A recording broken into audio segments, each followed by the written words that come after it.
When did making plans get this complicated? It's time to streamline with WhatsApp, the secure messaging app that brings the whole group together. Use polls to settle dinner plans. Send event invites and pin messages so no one forgets Mom's 60th. And never miss a meme or milestone. All protected with end-to-end encryption. It's time for WhatsApp. Message privately with everyone. Learn more at whatsapp.com. Upgrade your laundry routine with a durable and reliable Maytag laundry pair at Lowe's. Like the new Maytag washer and dryer with performance-enhanced stain-fighting power. Designed to cut through serious dirt and grime. And what's great is this laundry pair is in stock and ready for delivery when you need it the most. Don't miss out. Shop Maytag in-store or online today at Lowe's. En Prime Big Deal Days, este 7 y 8 de octubre, aprovecha grandes ofertas en un nuevo spa de pies. Te transformará en la reina de la relajación. ¡Espera! ¡Tiene chorros de burbujas! Aprovecha hasta 40% menos en Prime Big Deal Days, 7 y 8 de octubre. Hi, it's Rich here. Just a reminder that 1865, the Nottingham Forest podcast, has been shortlisted for the category of Best Club Content Creator Premier League in the Football Content Awards 2025. We'd be really grateful if you're listening to this, if you'd take a bit of time to go to footballcontentawards.com/voting and give us your vote. Every vote counts, and we're really grateful to you for listening and for your support. Voting closes on the 12th of October, so get busy.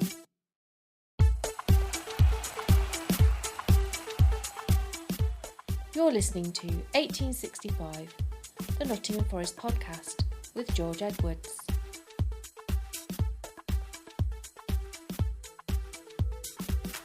Hello and welcome back to 1865, the Nottingham Forest podcast, and our match report following an absolutely dismal night at the City Ground with Nottingham Forest losing to FC Midtjylland by 2-3. It was meant to be the night of celebration of the City Ground being back on the European stage, but it culminated in abysmal scenes towards Ange Postecoglou, chance of sacked in the morning and chance of Nuno, and despite a Chris Wood penalty in the 93rd minute, Forest fell to defeat. I'm your host, George Edwards, and I'm joined by Baz for this one. Both of us were there. We're talking the evening after the game. We both had a full day to dilute that.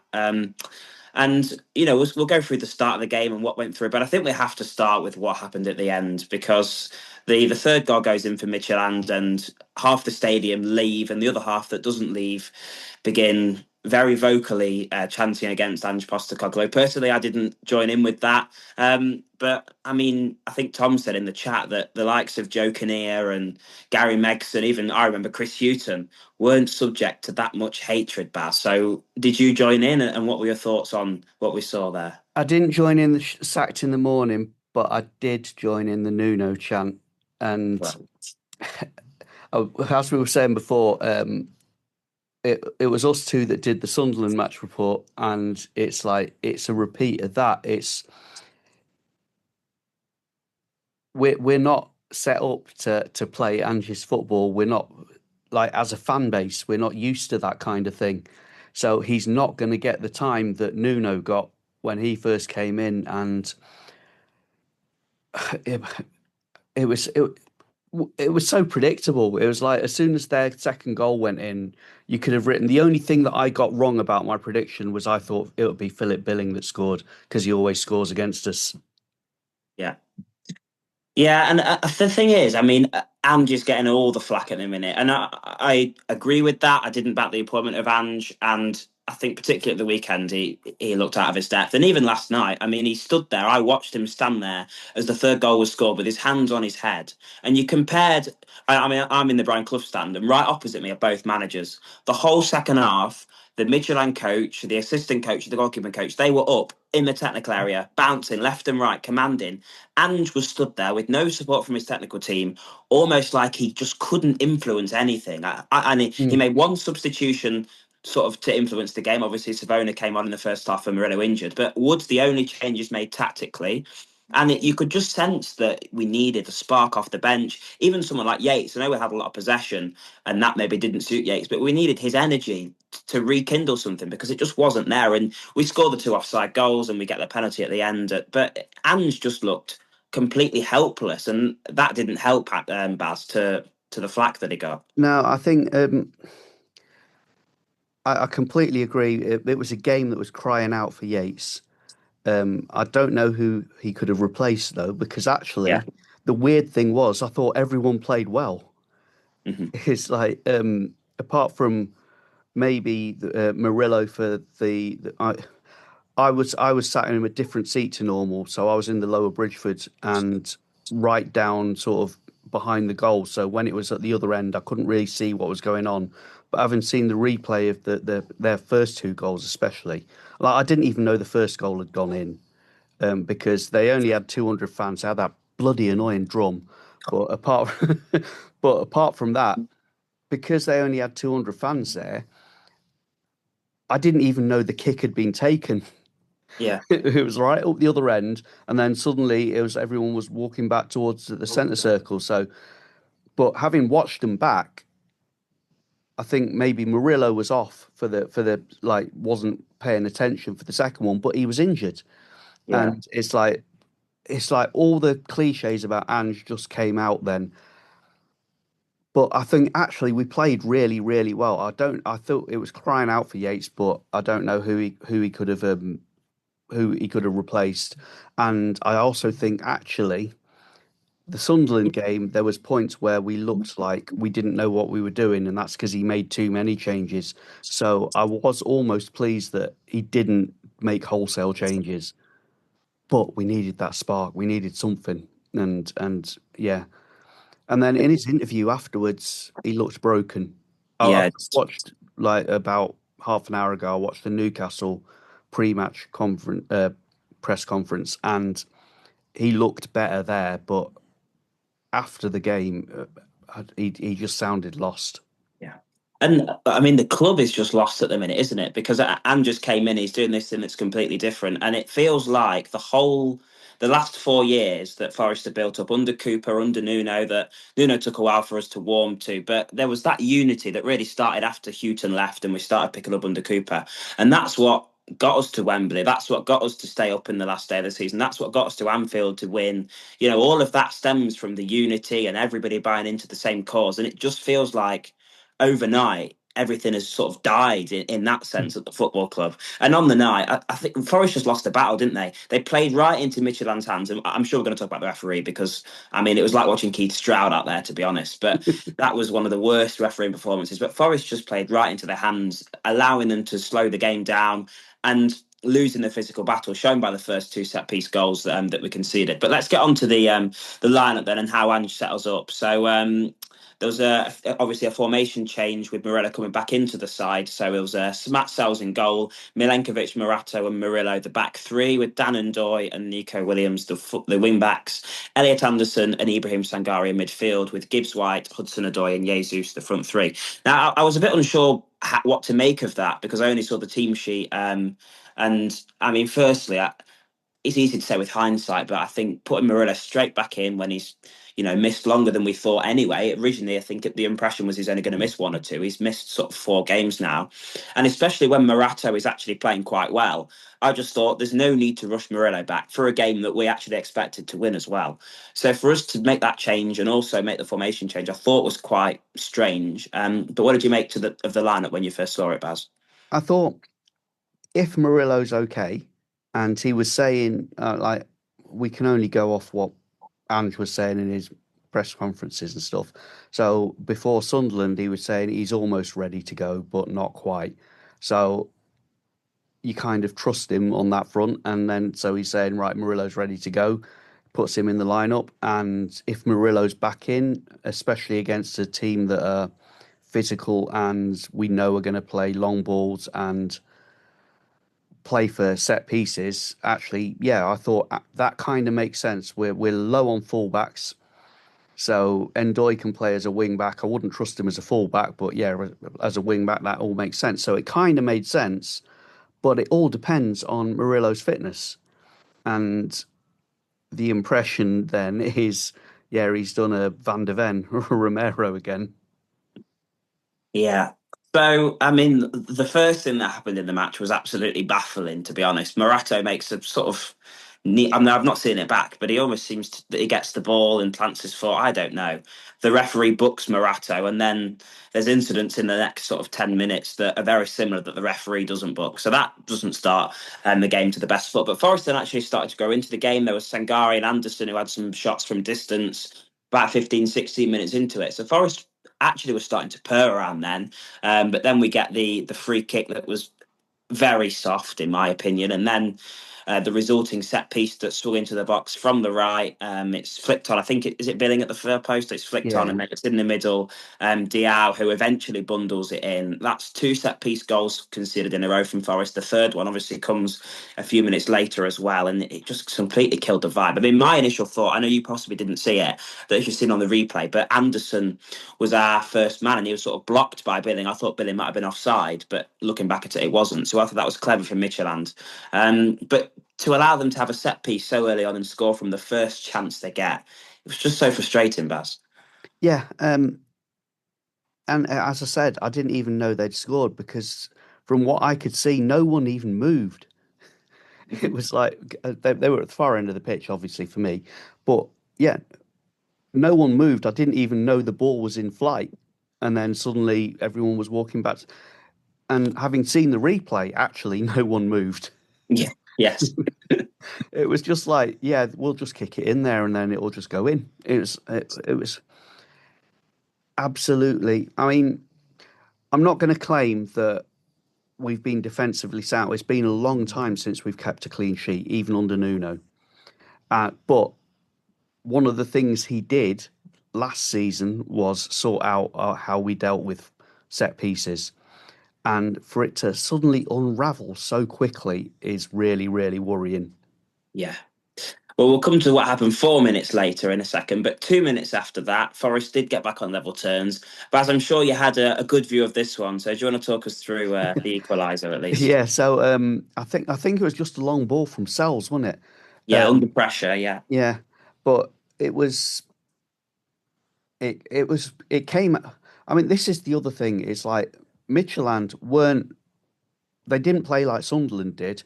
They weren't like sat deep trying to spoil the game in that way. They were spoiling the game in other ways, but they were pushing up and they were pressing high up the pitch. So when Sells punts the ball forward, Gibbs White runs onto it, and we were getting a bit of joy from these sort of vertical balls in between the centre half and the fullback. And Gibbs White runs into that space, puts in a beautiful weighted pass across the defenders, just in front of the defenders, and then Ndoye's there to poke it home. It's an absolutely beautiful goal, but it's straight out of the Nuno playbook. Yeah. And that's the thing, isn't it? We obviously scored 2 goals on the night. For all the possession we had, for the 22 shots we have, we score a penalty and a counter-attacking goal. So it's almost not Ange football at all. And I want to talk about Ndoye as well. I've said before, and you know that I'm not really a huge fan of him, but he has this knack of in front of goal being there, doesn't he? He had a shot that was saved later on in the half. And he's almost a goal threat. I mean, as a winger, I've really struggled to see the threat he offers, but it's nice to have that goal threat from there, because often I think Hudson-Odoi hasn't really shown that. I know he scored earlier on in the season, but Hudson-Odoi hasn't been a consistent goal threat, and Elanga was sort of hot and cold in that regard. So it is good to have an option in Ndoye who knows where to be to score a goal or to get an assist or to be in that danger area. And the Europa League's a competition last season that he really succeeded in. So hopefully the more game time he can get, the more he can grow. But it only took 2 minutes for Forest then to be beaten again by another set piece, and it's a corner this time, flies in. Forest, as soon as they lose the first header, they're absolutely stuffed. I think Billing it is the heads it on, it bounces in the box, and then it's Mads Betch who, after I think it bounces off Sells, he puts it in. And Midtjylland have scored 2 goals from a combined yardage of about 4 yards out. And it was just like Forest were defending in that first season or the second season under Cooper and Nuno, where every time we conceded a set piece, you were like, right, that's a goal. And yeah. I just, how has that happened so quickly? The second one, having seen it back as well, it was Murillo is very, very slow to cover the guy who receives the ball. Is it Betch?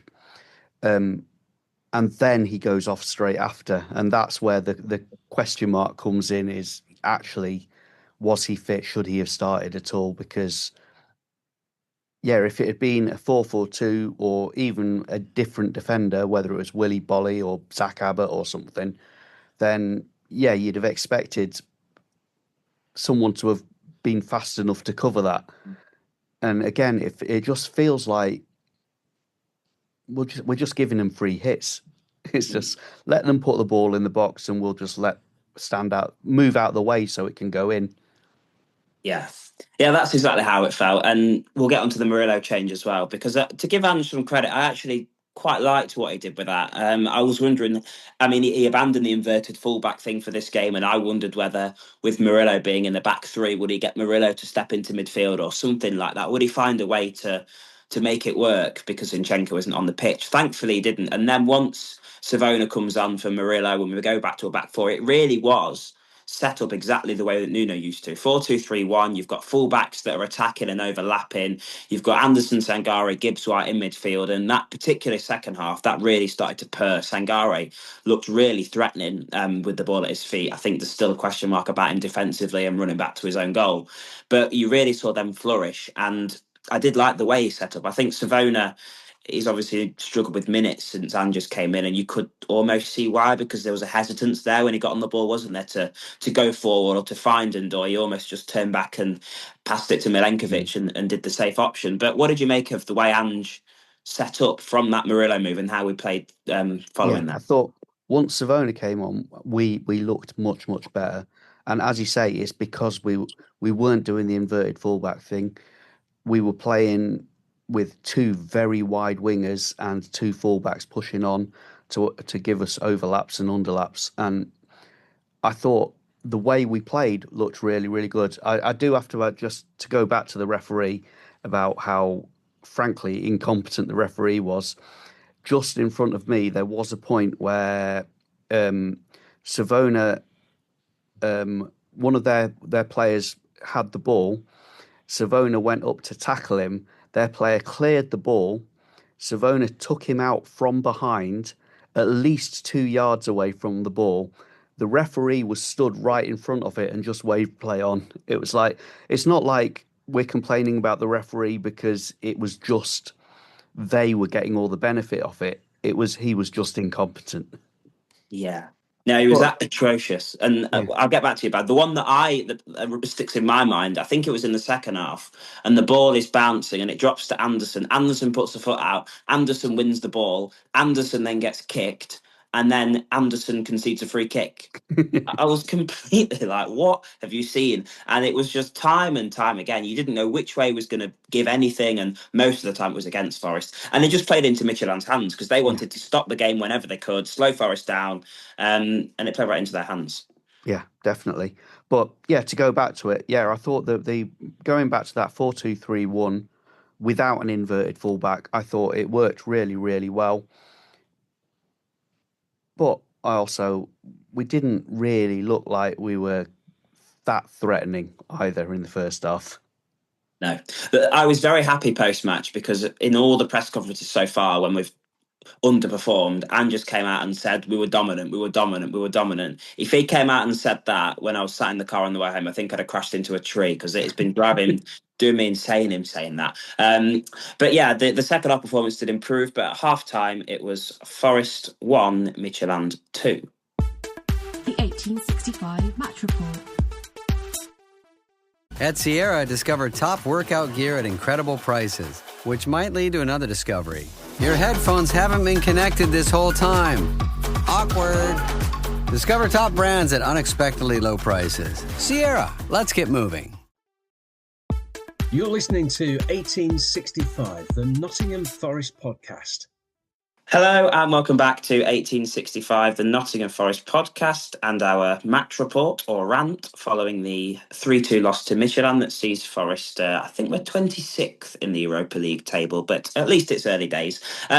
So, I mean, before we go on, I think something we forgot to cover in the first half was the the start to the game, the Forza Garibaldi display, the fireworks, the whole fire lamp thing. I actually missed most of that because in the Brian Clough Upper there was a queue all the way out the car park to get in, and we only arrived half an hour before. So we just made it for the anthems and the Europa League, the anthem. But how good is it to have, you know, that moment, that occasion, and everybody just to be invested in Forest? Because it was a real moment to see how far we've came. The Forza Garibaldi, again, they out excelled themselves. It looked absolutely amazing. The fireworks, like beforehand, they kept on putting over the announcements over the tannoy. There'll be flashing lights, so if you have epilepsy, then please be careful. And actually, as with all light shows, it's always just a little bit disappointing. Yeah. There was like some fire flying up out of some flares on the pitch, and there was like the advertising hoardings sort of flashed a bit, and that was kind of it. But the Forza Garibaldi bit was amazing, and I mean, I was there at the Bayern Munich game when we got beaten 5-1, and that was probably one of the greatest football games I've ever seen.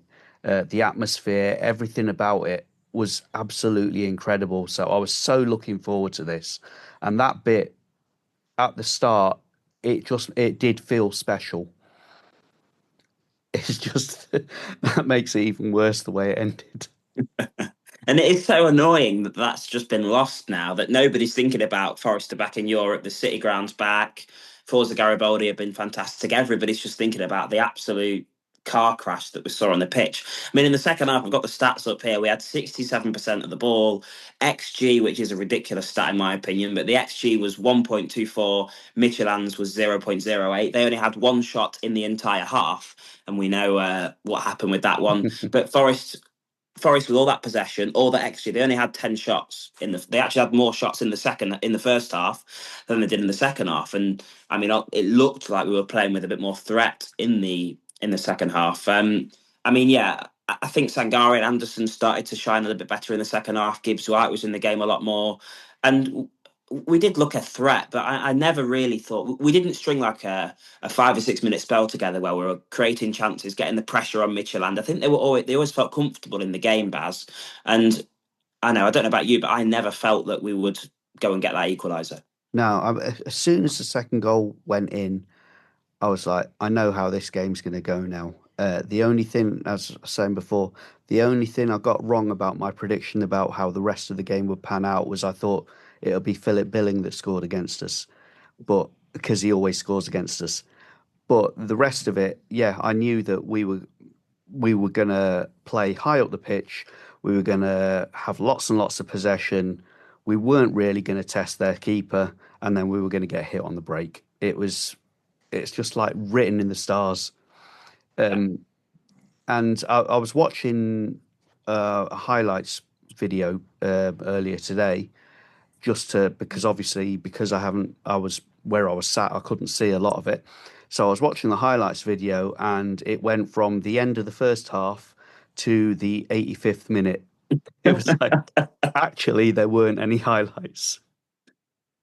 What was the common theme of the second half was Midtjylland substitutions. It seemed like they were making a change every 5 or 10 minutes. And we mentioned it earlier on in the show. I was waiting for the Forest sub, and it never came. Igor Jesus, I think he did okay first half, dropping deep on the ball, but he was just completely anonymous second half. Obviously, he's got his call up to Brazil, which we were all quite shocked by, but given he scored 2 goals in the Europa League and 4 goals in total for a Premier League side, I think you've got to say that's well deserved. But Chris Wood coming on, it did give us a bit more of a threat. I thought the balls were going into the right areas a bit more, and obviously, without offside or VAR, he does score 2 very good goals. The first one is I'm trying to remember what happened because I've not got highlights and we've not. Again, having watched them back, Anderson was very, very offside for the first one. Yeah, it's a shot come in, isn't it? Is it Williams? Yeah. The shot comes in, yeah. Yeah, and Anderson picks it up, plays it to Wood, who puts it in. The second one, Wood was very offside. So they were both clear decisions that you can't complain about them. What we were saying, the second goal, I did think though. The second one, I mean, it's Sangare ball through, isn't it? I thought he held on to it far too long because the ball seemed to be on from about 5 seconds before he passed it. And like I say, I've not seen the replay. I only saw the replay of the first goal, but I thought Sangare could have passed it quicker. No, Possibly, yeah. But I think Wood was almost coming back a little bit. So actually, if he'd played it even earlier, it'd have been even further offside. But I mean, what we were saying in the Sunderland game was we're not sure if Wood's going to fit into this system. But because we were playing with proper wingers playing out wide and with fullbacks on the overlap, it made the space for Wood to do what Wood does really well. And that's what he looked a big threat in that because of that. We were playing to his strengths. So he was the right person to put on. I also think in the Sunderland game, Ange made too many substitutions. He threw all these attackers on and we looked clueless. We didn't know what we were doing. So in a way, I was kind of pleased that he didn't make too many changes because actually the style of play and the formation we were playing was working. It just needed, Jesus had got a bit anonymous and it needed someone like Wood. I also, as we were both saying beforehand, it was also a perfect game for Yates because Midtjylland was so physical, we needed someone just to give it back to him a bit. Yeah, definitely. And the game got that inevitability by the end that a lot of the games recently have. The 2 offside goals. Gibbs White, a few minutes later, has a chance, saves in the box. He goes near post. I think he could do a bit better than that. He's sort of Olafsson is pretty much straight at him from wide in the box. But then what we all thought would happen did eventually happen. Forest building pressure. They get a corner. They play it short. And I hate short corners with a passion. And this is why, given away, Hudson-Odoi it is who's dispossessed and he shrugged off the ball. And I mean, I haven't seen it back. I didn't initially think it was a foul in the stadium. I think he's got to be stronger. Then there's another guy that goes to challenge Gibbs White for the ball, and Gibbs White might as well not be there. Both of them shrugged off the ball so easily. And then from then it's a 3-on-1 that I think they were always going to win, and you just wondered, are they going to be able to play it right? Because Forest were getting bodies back quite well, but it was 3-on-1 at one point, and they did work it well. It was Vladimir Boyskov who eventually... Biskov, there we go. My wife was like, what, the biscuit? Well, I think we finished playing like biscuits in the end, but yeah, a capitulation, Baz. I've having seen it back, I do think Hudson-Odoi was fouled. Okay.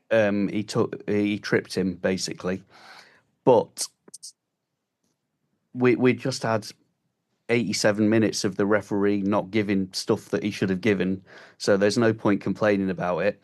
Yeah. Once it was the 3-on-1, the way they played the pass took Gibbs White out of it completely. He ended up the wrong side of him, and at that point, Sangare should have basically just taken him out and taken the red card. But that's hard in a split second, isn't it? Yeah. But it was, as I said, it was obvious it was going to happen. It was always going to happen from the moment they scored their second goal. So yeah, we can't really complain about it. No, I don't think so. And from there, the scenes that were mentioned at the start happened. Half the stadium got up and left, and the other half were chanting that Ange was getting sacked in the morning, and then serenaded Nuno. There was a late flurry fight back from Forest. I mean, on first glance, I think not many people appealed for it. It was Anderson going up for a challenge on Diao. Anderson, I think, gets a toe on the ball and then sees his sort of leg cut away for him, really. And nobody really made a meal of it at the time, but the VAR intervened, and I was convinced the referee was going to not give it because he's not given us anything all night. But he did waltz over to the monitor and gave the penalty in the end. There was no doubt in my mind once that happened that Chris Wood would go and slam it home, his first goal under the Ange era. And then Forest had 5 or 6 or 7 minutes to try and see out or try and get back on level terms, but they never did. And by the end, Baz, it was a very dismal sight. It was. I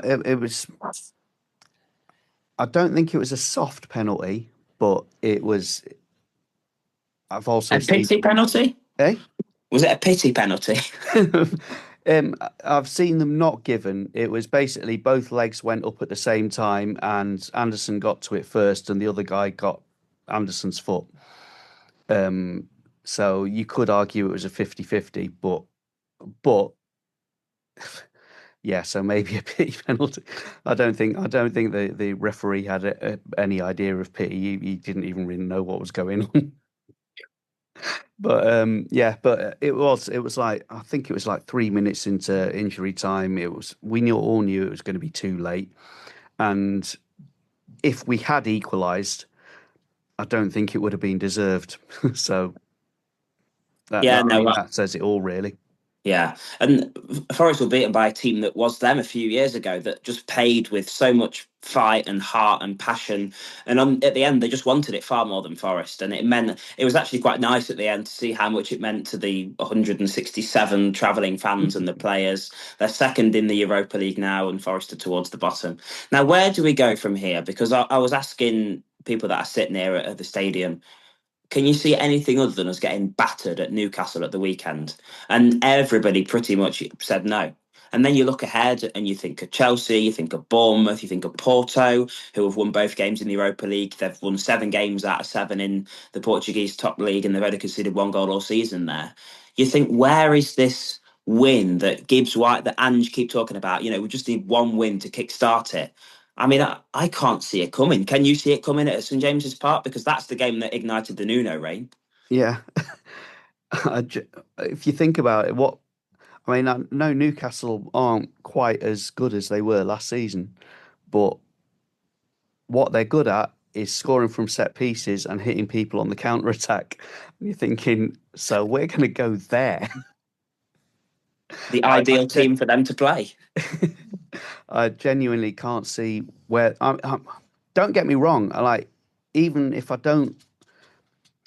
Before you were born, George, there was a whole series of games between Newcastle and Liverpool that ended 4-3, and the commentators on TV and all the pundits and everyone was like, "This proves how amazing the Premier League is! Like these amazing football games," and Newcastle fans they lost most of those games, but they loved it because they wanted goals. For me, if those games had happened to me, I would be fuming. Whether we won or lost, I don't want to concede 3 goals ever. And I mean, as far as against Newcastle, they're going to get 4. Are we going to get 5? I can't see it. Against Chelsea, they're going to get 2 at least. So are we going to get 3? I can't see that either. And that's the way it's almost like our attitude is now, we're going to score 1 more than you, because there's no way we're going to keep a clean sheet. We're just going to get hit on the break, and we're just going to let the ball roll in every time they get a corner. And so, and don't get me wrong, I don't want this to happen. Even though Ange doesn't play the style of football I want to see, I want him to succeed, because actually, if it works, it will be exciting. There are bits of the football that are really amazing to watch, but I just can't see how we can score 4 or 5 goals every game, and that's what it's going to take. The 1865 Match Report.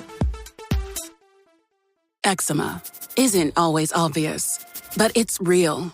And so is the relief from Ebglyss. After an initial dosing phase, about 4 in 10 people taking Ebglyss achieved itch relief and clear or almost clear skin at 16 weeks. And most of those people maintain skin that's still more clear at 1 year with monthly dosing. Ebglyss, lebrikizumab, LBKZ, a 250 milligram per 2 milliliter injection, is a prescription medicine used to treat adults and children 12 years of age and older who weigh at least 88 pounds or 40 kilograms with moderate to severe eczema, also called atopic dermatitis, that is not well controlled with prescription therapies used on the skin or topicals, or who cannot use topical therapies. Ebglyss can be used with or without topical corticosteroids. Don't use if you're allergic to Ebglyss. Allergic reactions can occur that can be severe. Eye problems can occur. Tell your doctor if you have new or worsening eye problems. You should not receive a live vaccine when treated with Ebglyss. Before starting Ebglyss, tell your doctor if you have a parasitic infection. Searching for real relief? Ask your doctor about Ebglyss and visit ebglyss.lilly.com or call 1-800-LILY-RX or 1-800-545-5979. You're listening to 1865, the Nottingham Forest podcast.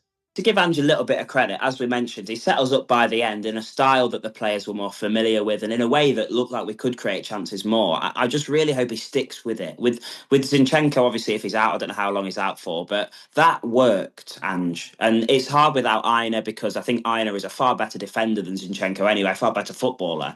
And we never really had a sustained period of time under Nuno without Ola Aina. So that's something we've had to navigate.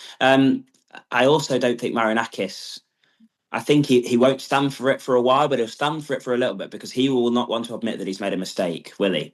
He's going to be out there thinking, this is my bold call that I've made. It was clearly unpopular, as the fans made him aware of at the stadium. I'm going to give it time. And there's loads of people that are taking the mick out of Forest are telling me, oh, Fergie's Man United nearly got relegated and Brian Clough needed this long and all this. But at the end of the day, in modern football, Baz, you do not get the time to implement change. So how long do you think Ange will be given before he's out? As you say, I mean, he's unlucky. Yeah, he's had these 4 away games to start with. He's got this next run of games that all look unwinnable. So, I mean, he's unlucky on that side of things. But me and Rich, when we started this podcast many, many years ago, when we were mired in the Championship, or I think we started it just as we were coming out of League One, we used to write a blog before that. I've never been one for just changing the manager. I actually wrote a blog post. I distinctly remember writing a blog post defending Gary Megson, which was probably a mistake. But that was popular.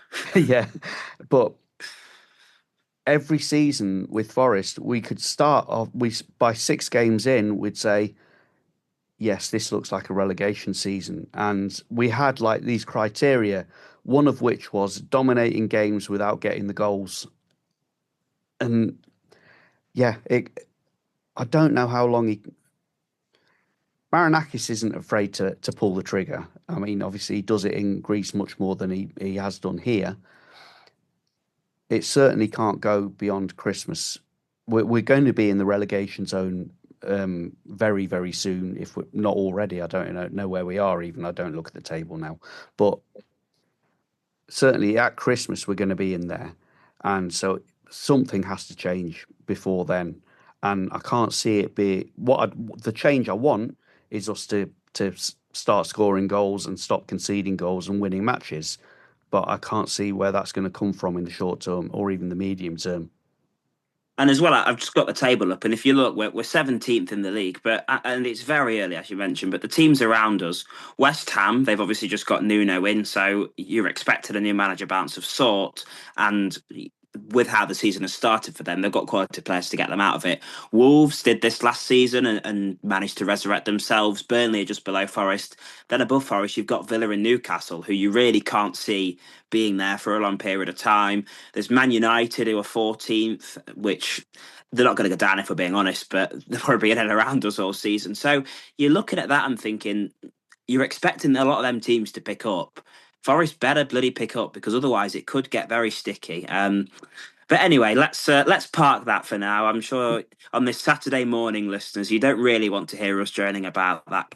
Let's put it in the past. And luckily with the league phase, we're only 2 games in. We've got 6 games to save the season in the Europa League, if you like. The system means that even now, Forest are very much behind in the race for the top 8, the automatic promotion places. But there's a playoff of, what is it? Is it 16 teams or something? So Forest should, I think, by the end, have enough to qualify for that at least. And if not, that will certainly be regarded as a failure by everybody at the top of the club. So fingers crossed it can improve.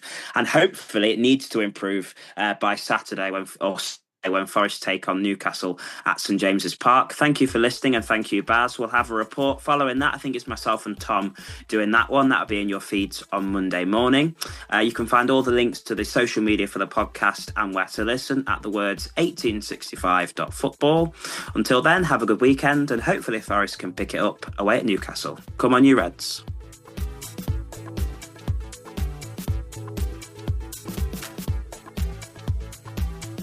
Just a reminder that 1865 has been shortlisted for the category of Best Club Content Creator Premier League in the Football Content Awards 2025. Go to footballcontentawards.com/voting. Voting closes on the 12th of October.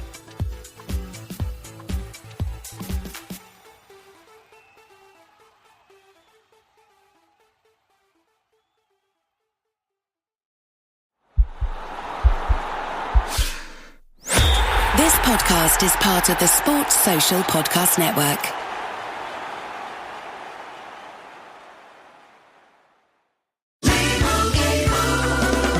Doug. Limu and I always tell you to customize your car insurance and save hundreds with Liberty Mutual. But now, we want you to feel it. Cue the emu music, Limu. Save yourself money today. Increase your wealth. Customize and save, we say. That may have been too much feeling. Only pay for what you need at libertymutual.com. Liberty, liberty, liberty, liberty. Savings vary. Underwritten by Liberty Mutual Insurance Company and affiliates. Excludes Massachusetts.